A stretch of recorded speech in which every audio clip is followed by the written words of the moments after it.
yang terungkap.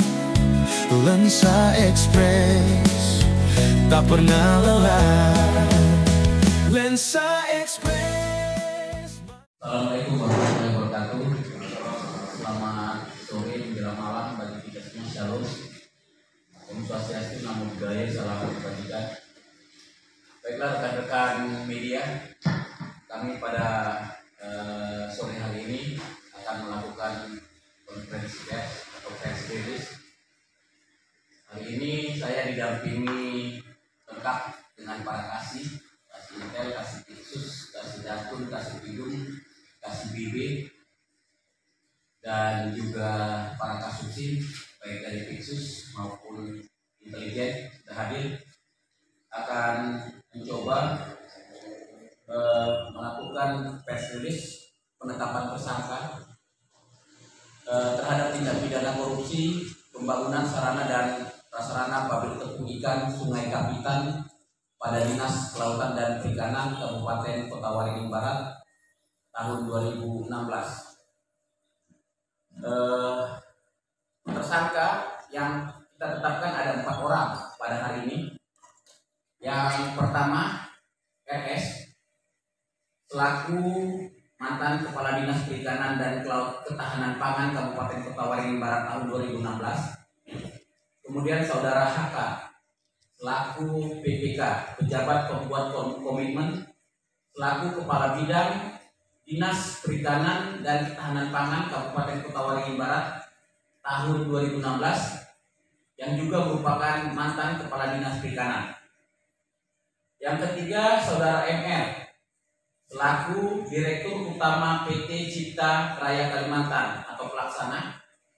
Yang keempat, saudara DP selaku konsultan perencana yang juga sekaligus dengan konsultan pengawas. Penyidik melakukan pendalaman sehingga ditemukan perbuatan melawan hukum dan kerugian negara yang diakibatkan oleh para tersangka, dengan kronologi bahwa pekerjaan pembangunan sarana prasarana pabrik tepung ikan Sungai Kapitan pada Dinas Kelautan dan Perikanan Kabupaten Kota Waringin Barat tahun 2016 bersumber dari APBN.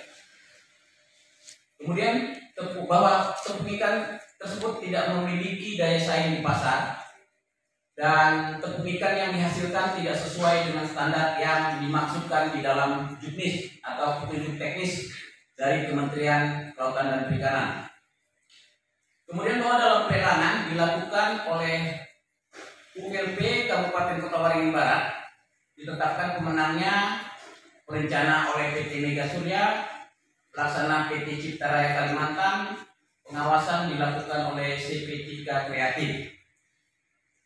Kemudian setelah kami melakukan pemeriksaan terhadap saksi-saksi dan juga alat bukti yang lain, kami berkesimpulan bahwa keempat tersangka tersebut telah memenuhi unsur dan harus mempertanggungjawabkan perbuatannya.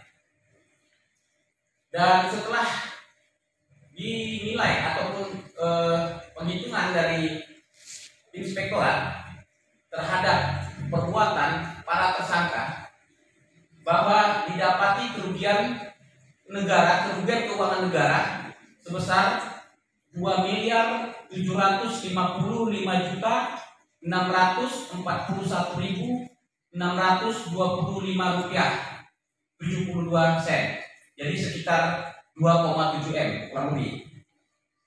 Dan terhadap perbuatan para tersangka, kami menyangkakan pasal 2 ayat 1 junto pasal 18 Undang-Undang Nomor 31 Tahun 99 tentang Pemberantasan Tindak Pidana Korupsi, bagaimana telah diubah dan ditambah dengan Undang-Undang Nomor 20 Tahun 2001 tentang Pemberantasan Tindak Pidana Korupsi junto pasal 55 ayat 1 ke 1 KUH pidana. Dan juga di sangkaan subsidiar, kami menyangkakan terhadap para tersangka pasal 3 junto pasal 18 Undang-Undang Republik Indonesia Nomor 319 Tahun 99 tentang Pemberantasan Tindak Pidana Korupsi, yang telah dirubah dan ditambah dengan Undang-Undang Nomor 20 Tahun 2001 tentang perubahan atas Undang-Undang Republik Indonesia Nomor 31 Tahun 99 tentang pemberantasan tindak pidana korupsi, junto pasal 55 ayat 1 ke 1 KUH pidana.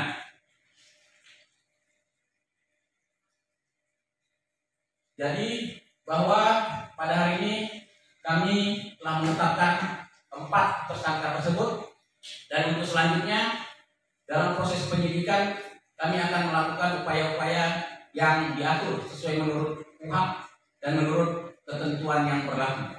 Demikian.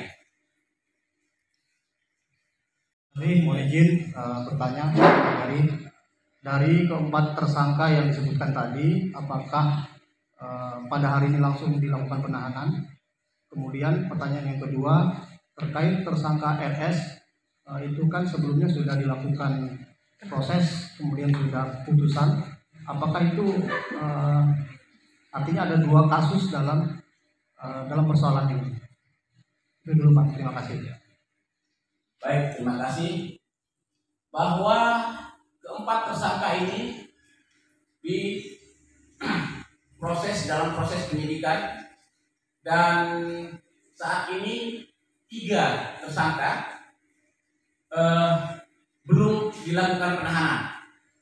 Sementara saudara RS yang sekarang masih berada dalam tahanan untuk perkara yang lain, sehingga dalam tindak pidana yang disangkakan ini sebagai tersangka, beliau tidak dilakukan penahanan karena mengikuti atau sedang menjalani proses penahanan pada kasus yang pertama.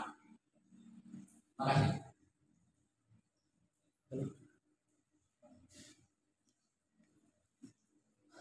Ya, Assalamualaikum warahmatullahi wabarakatuh. Terkait dengan 3 tersangka yang sudah ditetapkan oleh pihak kejaksaan, apa yang menjadi alasan sehingga ini tidak untuk menjadi ditahan? Terima kasih. Ya, terima kasih. Bahwa ketiga tersangka ini baru kita tetapkan sebagai tersangka, dan proses selanjutnya kita akan panggil secara patut dan layak berdasarkan aturan yang berlaku dalam kapasitasnya sebagai tersangka. Pada waktu kemarin kita memanggil dia sebagai saksi. Jadi untuk ke depan ini setelah penetapan tersangka kita akan mengeluarkan surat panggilan sebagai tersangka. Masalah penahanan ditahan atau tidak itu melihat perkembangan dan situasi ke depan. Terima kasih.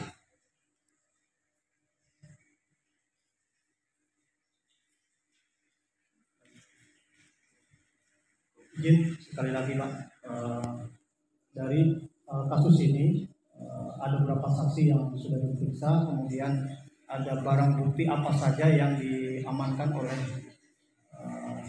penyidik. Terima kasih. Terima kasih. Bahwa di dalam kasus ini kami telah memeriksa kurang lebih 35 orang saksi, plus ditambah dengan 5 orang ahli, termasuk ahli-ahli yang berkompeten menerangkan terhadap peristiwa-peristiwa pidana yang disangkakan. Barang bukti Pak. Oh ya, mengenai barang bukti pasti kita melakukan penyitaan ataupun penggeledahan barang bukti yang berkaitan dengan tindak pidana yang disangkakan. Jadi untuk itu kami belum bisa menyebut satu persatu karena itu nanti akan terungkap di persidangan. Terima kasih.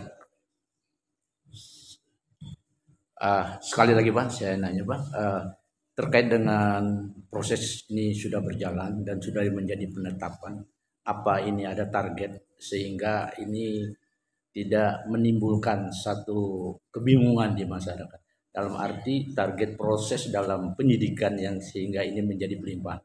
Terima kasih. Baik, terima kasih rekan-rekan media, bahwa kami jaksa penyidik di Kejaksaan Negeri Kota Waringin Barat bekerja secara profesional dan sesuai dengan aturan yang berlaku, sehingga ini merupakan penetapan tersangka ini bukan merupakan ada target-targetan, ada pesanan atau ada intervensi. Ini merupakan pure murni dari proses penyidikan yang kami dapatkan, dalam arti berdasarkan alat-alat bukti yang ada, sehingga kami menetapkan tersangka ini melalui proses yang panjang. Bukan ujuk-ujuk kami karena ada target menetapkan seorang tersangka, tidak. Kami melakukan proses pemeriksaan, penyidikan, pengumpulan alat bukti yang lain, kemudian kami melakukan ekspos dan juga sebagainya menurut aturan yang berlaku di institusi kami, sehingga kami berkesimpulan bahwa 4 orang tersangka inilah yang harus bertanggung jawab terhadap perbuatan atau kegiatan yang disangkakan dalam tindak pidana ini. Terima kasih. Maksudnya proses penyidikan yang punya batas waktu, Pak, dalam arti pelimpahan kepada pengadilan negeri Tipikor gitu. Terima kasih. Bahwa dalam proses penyidikan ini masih proses penyidikan. Ini nanti kalau ke Tipikor itu nanti masih ada lagi tahap 1, tahap 2 dan sebagainya. Jadi ini proses penyidikan dan target-target untuk yang melimpahkan ke pengadilan itu juga kami sudah dibatasi terhadap misalnya kita melakukan penahanan sekian hari dan proses penyidikan sekian hari kita tahan, dan itu harus kami laksanakan sesuai aturan yang berlaku. Jadi mohon bersabar, kita laksanakan proses penyidikan dan kami jamin bahwa kami tidak akan melanggar hukum. Kami melakukan ini secara profesional dan sesuai dengan aturan hukum. Kita kawal proses ini. Kami secara transparan akan melakukan pemeriksaan dan penyidikan. Tapi teman-teman minta tolong kawal juga pemberitaan dan juga terhadap proses-proses yang kami lakukan. Kami secara terbuka dan tidak ada yang ditutup-tutupi. Mari kita sama-sama untuk menjadikan hal ini sebagai pembelajaran di Kota Waringin Barat ini. Terima kasih. Sampai saat ini, para tersangka ini kan belum kita panggil sebagai tersangka. Minggu depan kita akan panggil sebagai tersangka. Kita lihat kooperatif atau tidak kooperatif. Seandainya kami memanggil secara 3 kali tidak hadir, kami akan melakukan upaya paksa menghadirkan dia untuk diperiksa. Demikian. Hal itu sesuai dengan aturan yang berlaku, bukan aturan kami, aturan yang berlaku di dalam KUHP.